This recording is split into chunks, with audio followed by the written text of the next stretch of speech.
All right, ready to dive deep. Today we're unpacking the impact of early Dutch colonialism on the Khoi at the Cape of Good Hope. Oh, this is a fascinating one. We're using excerpts from the Land Wars, focusing on that early Cape settlement. Right, right. Think culture clash, strategic moves, and those long-term consequences. Definitely. And what's interesting is the Dutch East India Company, the VOC, they weren't initially looking to build a big colony. No. Their goal was a refreshment station. Okay, for their ship.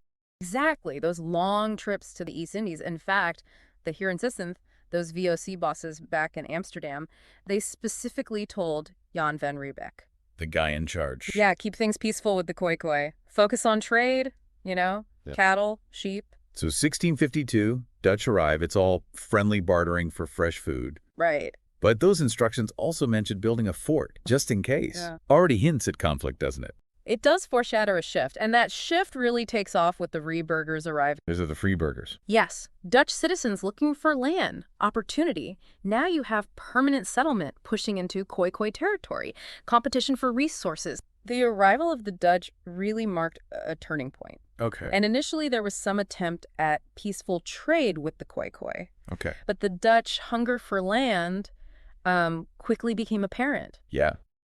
They started expanding their territory, pushing the Khoi off their ancestral grazing lands. And it wasn't just about the land itself, right? It's about controlling vital resources, disrupting their whole way of life. Exactly. Access to water, Right. which was essential for the Khoi's cattle, was increasingly restricted. Right. Their traditional social structures, which were built around pastoralism, were being systematically undermined.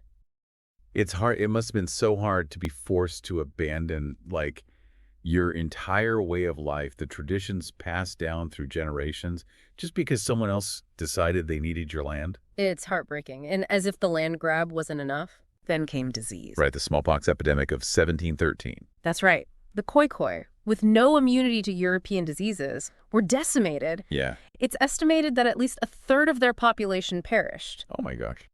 Entire communities were just wiped out. The impact was profound, and it wasn't just the physical toll, it was the psychological trauma, it was the shattering of their social fabric. It's a pattern we see repeated throughout history.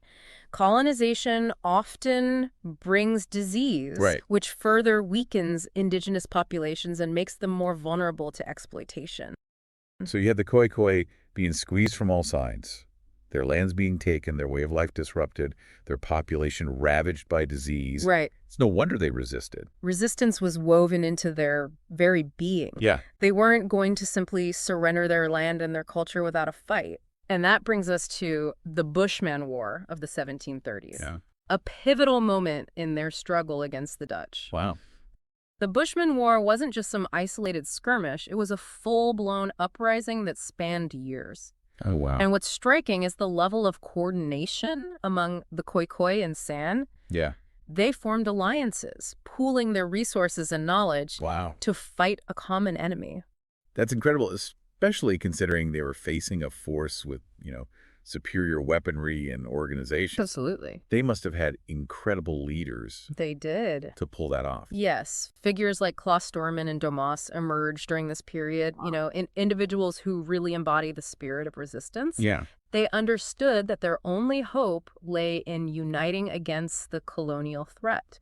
Wait, Klaus Sturman, wasn't he the Khoi leader who appealed to the British for liberty during their brief occupation in 1795? That's right. You see, even in the midst of conflict with the Dutch, Right. the Khoi were savvy enough to recognize potential allies. Sturman saw the British arrival as an opportunity to leverage one colonial power against another. That's smart. It's a shame it didn't work out. Yeah. They were constantly being caught between a rock and a hard place, forced to make these impossible choices just to survive. It's a tragic reality. And it's precisely this reality that Domas, another remarkable Khoi leader, Okay. tried to address. Okay. He recognized that the constant pressure from the colonists, the loss of land and resources, was forcing his people into a corner. Yeah.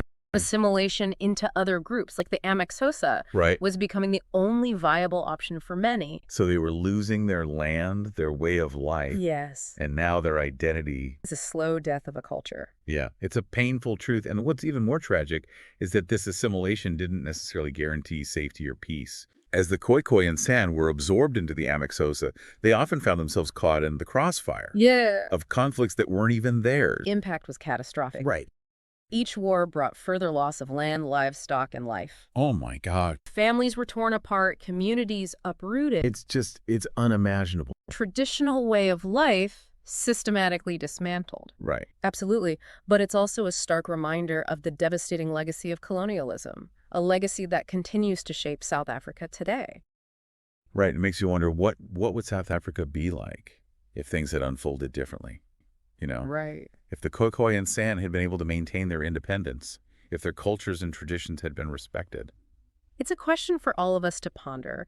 And as you reflect on this deep dive, I hope you think about the echoes of this history in the world today. Right. Yes. It's a fight that we all have a responsibility to be a part of, to learn from these past injustices and work towards a future where everyone's culture and identity is valued and respected. You know, Right. thanks for joining us on this deep dive today.